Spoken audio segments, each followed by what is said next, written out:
여러분 이번 한 주간 동안 많은 뉴스들이 있었는데 특별히 우리 청년들 자녀를 둔 가정에서 가장 걱정스럽게 만든 그런 뉴스가 있었죠. 바로 캄보디아 사태입니다. 저희 가정도 다 청년들이라서 다른 가정 일 같지 않았습니다. 정말 우리 가정에 그런 일이 있었다면 어떤 마음일까 라는 생각 때문에 순간적으로 걱정도 되기도 하고 마음이 참 무거웠던 그런 한 주간이었습니다. 한 청년 이야기로부터 시작되었죠. 박람회에 참석한다고 캄보디아라고 갔다 온다고 부모님한테 얘기하고 왔는데 어떻게 보면 그 취업 박람회 아니겠습니까? 결국 사망한 걸로 발견돼가지고 뉴스가 났겠죠. 한 사람뿐인 줄 알았어요. 한 사람뿐인 줄 알았는데 전국적으로 여기저기서 이처럼 캄보디아를 간다고 이야기를 하고 갔는데 연락이 두절된 그 청년들이 너무나 많이 생긴 거죠. 더 충격적이었던 것은 우리나라 국정원 조사를 해보니까 국정원 조사에 의하면 1000명 가까이가 캄보디아에 가 있다는 겁니다. 청년들이. 아무쪼록 연락이 끊긴 모든 분들을 무사히 찾고 다 무사히 귀국할 수 있도록 정말 간절히 기도해야 될 때인 것 같습니다. 여러분 처음에 취업을 위해서 캄보디아로 갔던 젊은이들 중에 물론 광고를 보고 잘못된 광고를 보고 간 친구들이 있습니다. 그런데 많은 청년들이요 아는 지인들을 통해서 갔답니다. 친한 선배의 이야기를 듣고 그리고 정말 이 가족처럼 지내는 후배 이야기를 듣고 갔다라는 것이죠. 이 이야기를 들으면서 야 정말 세상에 믿을 사람이 하나도 없구나. 그리고 또 하나 느끼게 되는 것은 우리가 사는 세상이 너무너무 무서운 세상이구나 라는 것을 느끼게 됩니다. 그리고 또 생각되는 것은 우리를 영원토록 안전하게 지키시는 진정한 보호자가 너무너무 필요한 그런 시대구나 라는 것을 알게 됩니다. 우리가 즐겨 부르는 찬양 가운데 시편 121편 내용을 가지고 이 곡을 붙여서 찬양을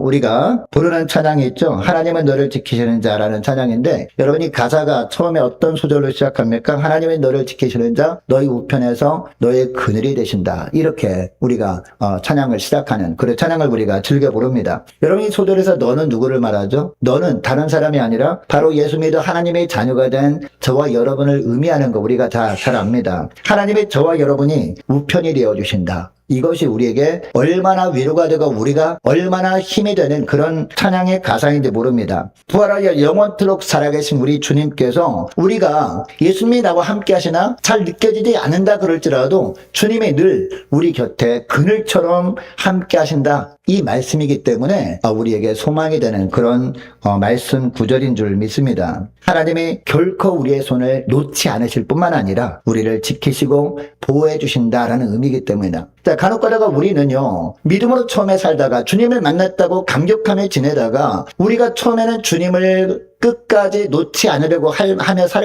살아갑니다. 그러나 우리가 살다 보면 믿음이 연약해질 때가 있지 않습니까? 우리 편에서는 주님의 손을 놓는다 할지라도 주님은 한번 처음에 붙잡으신 손을 결코 놓지 아니하시고 이처럼 우리 편에 오른편에 그늘이 되어주셔서 우리를 보호하신다라는 말씀이기 때문에 이 말씀이 우리에게 소망이 되는 거죠. 여러분 그러면 우리가 어떤 삶을 살 때 하나님께서 우리를 이처럼 영원토록 지키시고 보호해 주실까요? 자, 그 비결이 오늘 본문에 나오고 있는데 첫째로 어떤 삶을 사는 거예요? 하나님이 내 편이시다 라는 확신을 가지는 겁니다. 하나님이 내 편이시다 라고 확신을 가져야 우리가 예배 드릴 때마다 신앙 고백을 하지 않습니까? 사도신경을 합니다. 사도신경 하는 분들 보면은요 정말 한 절 한 절 말씀 한 절 한 절을 전심을 다해서 하나님께 고백하며 드리는 분도 있지만 그냥 형식적으로 하나님께 고백하는 분들도 많거든요. 근데 우리가 하나님이 내 편이시다 라는 분명한 확신이 있어야 우리가 신앙 고백을 할 때 분명한 주님을 온전히 신뢰하는 마음으로 우리가 신앙 고백을 할 수 있기 때문입니다. 이 신앙 고백을 하나님이 받으신다는 거죠. 이 신앙 고백을 들으시고 주님께서 우리의 우편에 그늘이 되어주시고 우리를 지키시고 보호해 주시는 줄 믿으시기 바랍니다. 자, 오늘 보면 15절에 보니까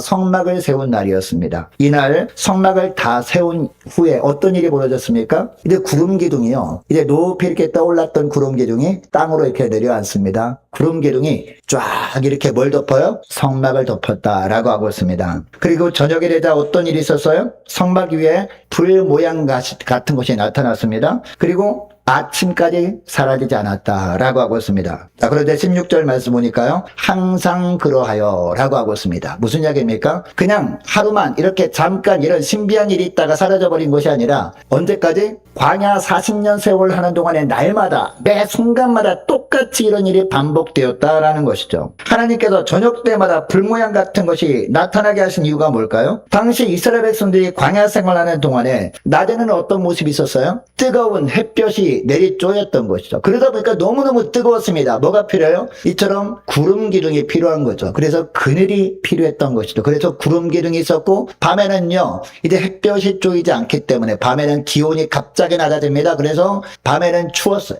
또 필요한 것이 뭡니까? 바로 불이 필요했죠. 그래서 오늘 본문에 보니까 하나님께서 불을 보내신 겁니다. 이처럼 그래서 구름 기둥과 불 기둥으로 보호해 주셨다. 광야길을 걷는 동안에 이 말씀을 하는 겁니다. 여러분처럼 당시 광야길을 걷던 백성들을 돌보셨던 하나님은요 오늘날도 살아계신 하나님이십니다. 그래서 오늘을 사는 하나님의 자녀들도 변함없이 돌보시길 원하시는 주님이신 줄 믿으시기 바랍니다. 여러분 이것을 확신하는 사람은 세상에 그 무엇이 우리를 위협한다 그럴지라도 두렵지 않은 거예요. 그 하나님의 내 편이시다 이 확신을 가진 사람은 어떠한 무리가 우리를 힘들게 한다 그럴지라도 낙심하지도 않고 두려워하지도 않고 우리가 당당하게 자신감 있게 믿음으로 살아갈 수 있는 것이죠.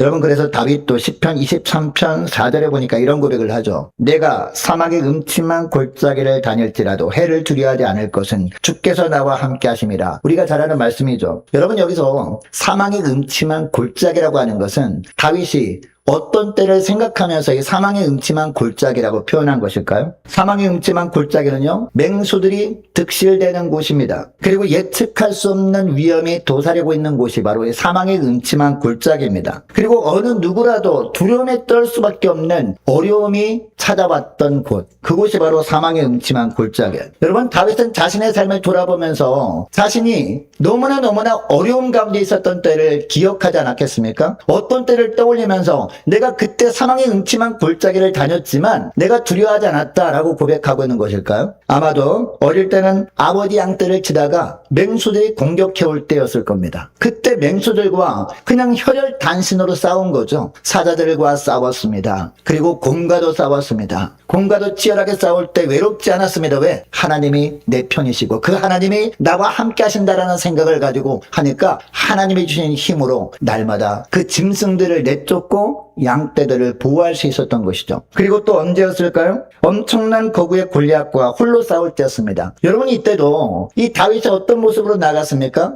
사울 왕이 주었던 그런 갑옷들 다 벗어버렸죠. 사울 왕이 줬던 무기들도 다 내려놓고 그냥 일반 목자의 옷을 입고 나갑니다. 그리고 물맷돌 몇 개 만들고 나갑니다. 왜요? 하나님이 내 편이시고 그 하나님이 나와 함께 하신다는 확신이 있었기 때문에 그 확신 가지고 나가 물맷돌을 던질 때 물맷돌과 함께 하나님의 능력이 나가니까 그 하나님의 능력이 딱 이 골리앗을 치니까 골리앗이 죽을 수밖에 없었던 것이죠. 한 방을 맞고 죽을 수밖에 없었던 것입니다. 또 어떤 때 이 사망의 음침한 골짜기로 여겼던 것일까요? 사울 왕에게 어떤 잘못을 하지 않았는데도 불구하고 사울 왕에게 쫓겨다닐 때였습니다. 이제 유다 땅에는 더 이상 피할 곳이 없습니다. 그래서 블레셋 지경으로 도망을 하죠. 블레셋 지경에 이제 담을 뛰어넘습니다. 그 지경으로 갔는데 블레셋 사람들에게 붙잡히죠. 아기스 왕의 앞에서 끌려갑니다. 그 앞에 끌려갔을 때 이때가 바로 사망의 음침한 골짜기 아니었을까요? 얼마나 다급했으면 그 앞에서 미친 채까지 했을까요? 그때도 다윗은 두려워하지 않았습니다. 자, 그런데 왜 미친 채 했을까요? 하나님이 주신 지혜로 미친 채 했던 것이죠. 그래서 이제 미친 채 하다가 이 아기스 왕 앞에서 풀려납니다. 쫓아낸 거죠. 쫓아내서 이제 유다 땅으로 돌아옵니다. 이제는 아둘람 굴에 숨어 있습니다. 이때가 바로 사망의 음침한 골짜기였습니다. 유다 땅엔 더 이상 피할 곳이 없는데 거기 홀로 있는데 수백 명이 어려운 사람들이 자기를 찾아온 거죠. 이 사람들이 찾아온 것을 보니까 사울 왕이 나를 찾을 수 있겠다. 이런 마음이 들지 않았겠습니까? 이때가 바로 사망의 음침한 골짜기 아니었겠습니까? 이때도 다윗은 두려워하지 않았다는 겁니다. 왜요? 하나님이 내 편이라는 것을 확신했기 때문에. 그리고 하나만 더 살펴보기를 원합니다. 이제 사울 왕이 죽었습니다. 다윗이 왕이 되었습니다. 왕이 돼서 어느 날 잘 지내고 있었는데 나라를 다스리고 있었는데 아들들 중에서 자기가 가장 사랑하는 아들 누구요? 압살롬이 반역을 한 겁니다. 반역을 해서 아버지 자신의 왕좌를 빼앗고 자기를 그냥 내쫓아버린 거예요. 여러분, 아들에게 피해서 도망다니는 아버지의 심정 어땠을까요? 사망의 음침한 골짜기 아니었을까요? 그때도 다윗은 두려워하지 않았다라는 겁니다. 왜? 하나님은 내 편이시라는 확신이 있었기 때문에.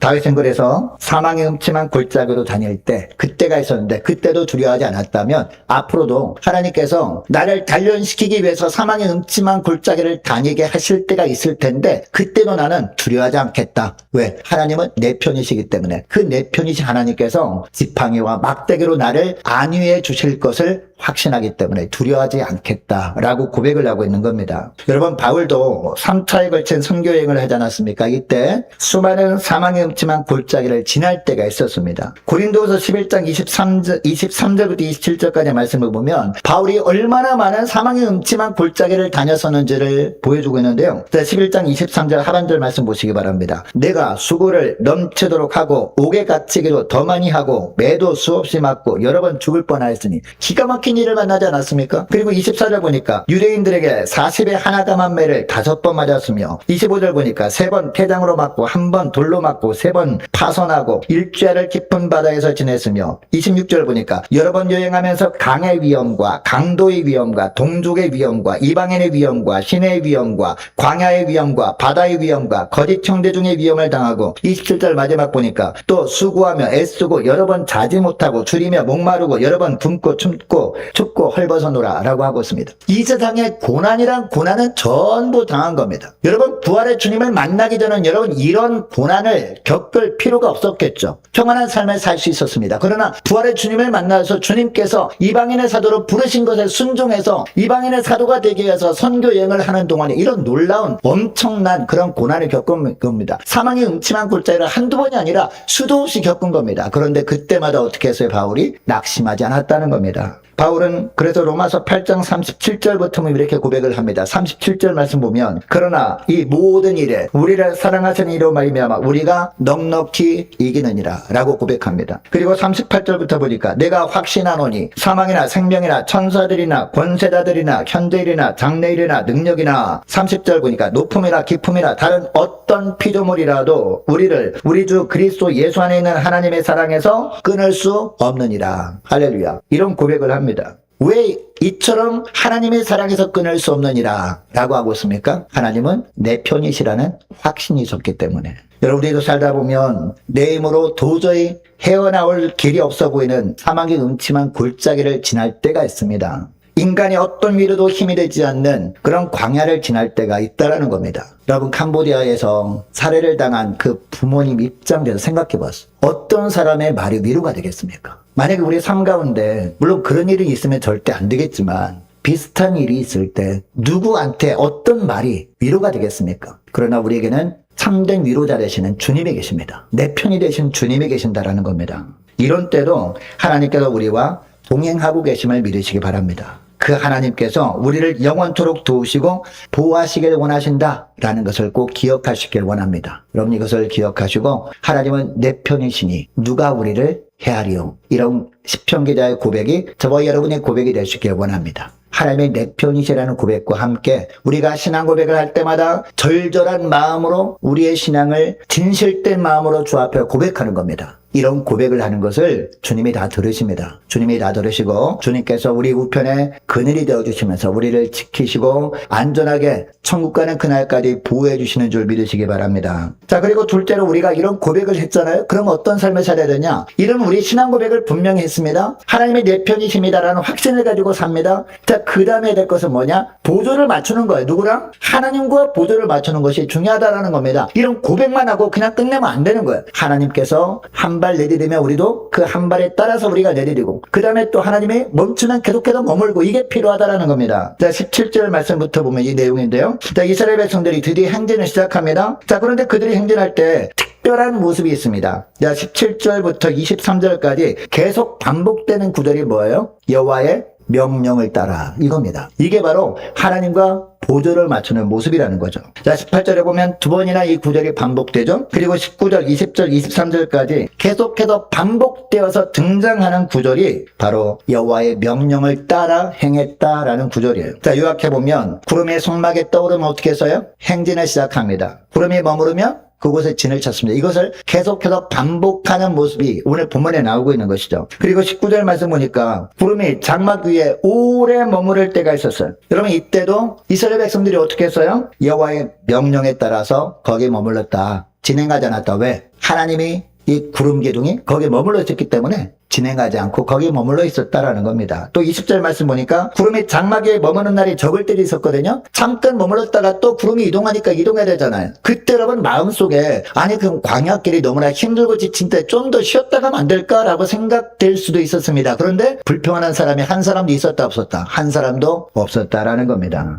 너무 힘들고 피곤한데 진에 머무는 날이 조금 더 길었으면 좋은데 왜 이렇게 짧게 머무는가라고 불평하는 사람이 없었다라는 겁니다. 원망하는 사람도 없었다라는 겁니다. 오직 하나님의 말씀하신 대로 모두가 다 행했다라는 겁니다. 그러니까 이스라엘 백성들은 스스로 얼마를 더 머무를 것인지 얼마를 더 갈지 결정할 수 있는 권한 자체가 없었던 것이죠. 이틀이든 한 달이든 1년이든 오직 하나님께서 머물 기간을 친히 정해주신 겁니다. 여러분 이스라엘 백성들의 광야 여정 중에서 중요한 것은요, 누가 얼마나 더 멀리 가느냐 여기에 있지 않았습니다. 또 누가 얼마나 빨리 가느냐 이것도 중요한 것이 아니었습니다. 얼마나 하나님의 말씀에 보조를 맞춰 가느냐 이게 정말 중요한 것이었다라는 겁니다. 그리고 얼마나 하나님께서 인도하시는 대로 가느냐 이게 중요한 것이지 다른 것은 그렇게 중요한 일이 아니었다라는 겁니다. 여러분 오늘도 마찬가지입니다. 하나님께서 우리 한 사람 한 사람을 많은 사람들 중에서 구별하여 지정하시고 주님께서 불러주셨습니다. 하나님 자녀 삼아주셨습니다. 우리가 예수 믿는 것을 보시고 그리고 우리를 예수 그리스도 어떤 병사로? 좋은 병사로 주님께서 불러주셨습니다. 여러분 병사는 여러분 생활 걱정합니까? 우리 아들이 있는 가정들 군대를 다 보내셨잖아요. 군대에 있는 동안에 여러분 그 자녀들 부모들은 걱정이 태산이죠. 어떻게 먹을 거 잘 먹고 있을까? 건강할까? 염려하죠. 근데 여러분 군대 간 아이들은요 걱정하지 않습니다. 생활 걱정합니까? 내일 무엇을 먹을까? 염려해요? 염려하지 않습니다. 자, 눈 뜨고 식사 시간 되면 점호하고 식당에 들어가면 거기에 먹을 것이 딱 준비되어 있는 것이죠. 그래서 줄 지어가지고 이제 식판에다가 그냥 떠서 먹으면 되는 거죠. 그리고 무엇을 입을까 염려합니까 여러분? 그냥 다 군복에 비치되어 있습니다. 다 지급됩니다. 그리고 뭐 숙소 걱정합니까? 다 정해져 있어요. 숙소도. 내무반이 다 정해져 있다는 것이죠. 여러분 그러면 어떤 병사가 좋은 병사입니까? 지시에 잘 따르는 병사가 좋은 병사입니다. 그래서 이제 상사들이요. 이 병사는 FM이야 라는 얘기를 들으면 최고의 칭찬이거든요. 그런 병사가 좋은 병사라는 겁니다. 자기가 속한 부대와 보조를 잘 맞추는 병사가 좋은 병사다라는 겁니다. 이런 병사의 삶을 부대가 전역할 때까지 다 책임져 주는 겁니다. 전역할 때까지. 여러분 우리를 예수 그리스도의 좋은 병사로 불러주신 주님께서 우리에게 무엇을 원하심을 알게 됩니까? 그냥 일반 병사가 아니라 FM 병사, 좋은 병사가 되기를 원하십니다. 어떤 병사가 좋은 병사예요? 보조를 잘 맞추는 병사. 우리를 불러주신 하나님의 말씀에 보조를 잘 맞추는 병사가 바로 좋은 병사로 주님께서 인정해 주시는 줄 믿으시기 바랍니다. 그러니까 이번 한 주간도 우리가 승리할 수 있는 비결은 다른 것이 아니죠. 어떤 겁니까? 얼마나 하나님의 명령에 보조를 잘 맞추는가. 이게 바로 승리의 비결인 줄 믿으시기 바랍니다. 이처럼 하나님 앞에서 바르게 살 때 하나님의 함께 하심으로 말미암아 때를 따라 돕는 은혜를 비로소 우리에게 베풀어 주시는 줄 믿으시기 바랍니다. 자, 오늘도 말씀을 듣고요. 주님의 말씀하시면 순종함으로 나가고 주님의 뜻이 아니면 주님께서 말씀하지 않잖아요. 우리가 기도하는데 주님이 침묵하실 때가 있잖아요. 우리가 기도하는데도 불구하고 하나님이 계속 침묵하죠. 그러면 어떤 뜻입니까? 잠시 머무르라. 머무르고 잠깐 쉬면서 기도하면서 하나님의 뜻을 또 기다리라. 이런 뜻 아니겠습니까? 주님이 말씀하시면 믿음으로 나아가고 또 주님이 또 머무르라 라고 하시면 잠시 머무르면서 기도하면서 주님의 뜻을 기다릴 수 있는 그런 예수 그리스도의 좋은 병사로 살아가시는 한 주간 될 수 있기를 축복합니다. 그리고 또 하나만 살펴보길 원합니다. 자, 우리가 예수 그리스도의 좋은 병사라면 삶 가운데 어떤 열매를 맺어야 돼요?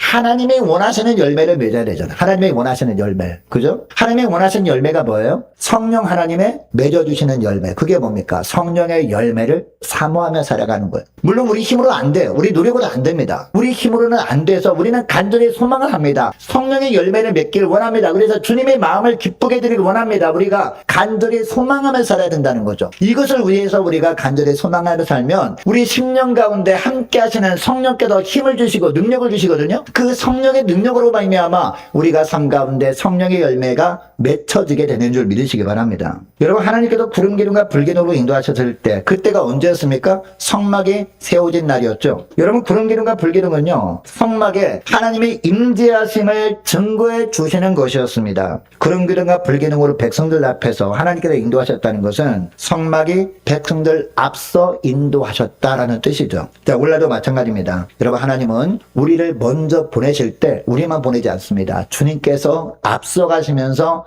우리를 믿음의 길을 걸어가라 라고 명령하시는 분이십니다. 자, 우리를 바른 길로 인도하십니다. 그런데 주님이 우리를 인도하시는 것을 느끼면서 우리가 살기 위해서 우리에게 필요한 것이 있는데, 그것이 뭐냐? 우리의 심령을 늘 주님이 구하시는 성령으로서 잘 준비된 가운데 살아가는 거예요. 여러분, 고린도전서 3장 16절에서 그래서 바울은 이야기하잖아요. 바울이 그래서 이런 이야기를 하는 거예요. 너희가 하나님의 성전인 것과 하나님의 성령이 너희 안에 거하시는 것을 알지 못하느냐라는 겁니다. 할렐루야. 여러분, 우리는 한 사람 한 사람 정말 예수님을 영접한 사람이라면 성령에 거하는 전인 줄 믿으시기 바랍니다. 하나님의 성전이 바로 저와 여러분인 줄 믿으시기 바랍니다. 성전하니까 그냥 교회당에 나와서 기도를 해야 내가 성전에 나가서 기도하는 것이지 라고 생각할 수 있는데, 물론 그것도 성전의 하나이긴 합니다. 그러나 좁은 의미의 성전이죠. 그죠? 그러나 진짜 성전은 뭐예요? 예수님 자체가 성전이잖아요. 그래서 우리 예수님께서 이 땅에 오셨을 때에 이제 그 헤롯 성전 앞에서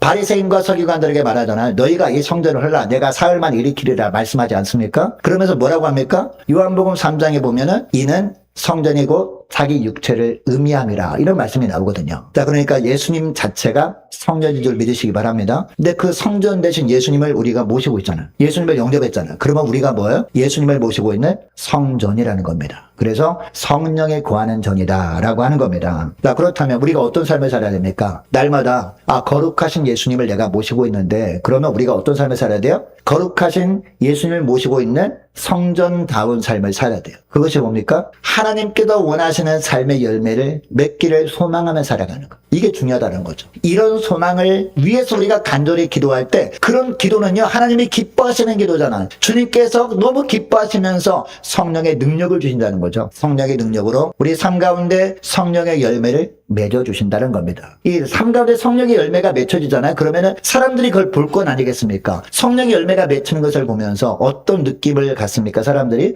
저 사람에게는 하나님이 함께 하시는가 보다. 저 사람의 살아가는 삶을 보니까 예수님이 진짜 살아계시긴 한가 보다 라고 느끼는 거죠. 할렐루야. 여러분, 그러면 성령의 열매가 어떤 겁니까? 갈라디아서 5장 22절 23절 말씀인데요. 자, 갈라디아서 5장 22절부터 우리 함께 읽도록 하겠습니다. 자, 오직 성령의 열매는, 시작. 오직 성령의 열매는 사랑과 희락과 화평과 오래 참음과 자비와 양성과 충성과 온유와 절제니 이 같은 것을 금지할 법이 없느니라. 할렐루야. 금지할 법이 없느니라 라고 하는 것은 무슨 이야기인지 아십니까? 우리가 간절히 하나님 앞에 기도할 때 이것을 소망하며 기도하기를 주님이 기뻐하신다라는 거죠. 여러분, 기도할 때마다 이 성령의 열매가 맺혀지길 간절히 소망하며 기도하시는 저와 여러분 되시를 축복합니다. 그때마다 성령께서 이처럼 성령의 열매를 맺을 수 있도록 저와 여러분의 삶을 붙들어 주시고 힘 주셔서 날마다 풍성한 성령의 열매만 맺히며 살아가는 저와 여러분 되시를 축복합니다. 이런 삶을 사는 자들을 주님께서 보호하시고 지켜주시는 줄 믿으시기 바랍니다. 이런 소망의 기도에 주님이 날마다 응답하심으로 말미암아 성령의 능력으로 성령의 열매가 삶 가운데 풍성히 맺히는 것을 사람들에게 보여주게 하는 겁니다. 이렇게 함으로 우리의 삶을 통해서 예수가 전해지게 하시는 분이 바로 우리 주님이신 줄 믿으시기 바랍니다. 이것을 기억하시고 날마다 삶 가운데 우리가 무엇보다 어떤 고백을 하며 살아가는 거예요? 하나님이 내 편이시라. 이런 분명한 확신 가지고 분명한 신앙 고백을 하며 살아가시는 저와 여러분 되시기를 축복합니다. 이런 삶을 살 때 주님께서 어떤 상황 속에서도 우리를 지키시고 보호해 주시는 놀라운 은혜를 풍성히 누리며 살아가시는 저와 여러분 되시기를 축복합니다. 자, 기도하겠습니다. 하나님 아버지, 감사합니다. 저들이 사는 이 세상을 보면 이 세상에 믿을 사람은 단 한 사람도 없고 우리를 두렵게 하는 일들이 많지만 저들에게 영원토록 우리가 신뢰할 수 있고 우리가 영원토록 따를 수 있는 하나님께서 저희들이 보호자가 되어주심을 믿고 감사를 드립니다. 하나님이 내 편이시니 내가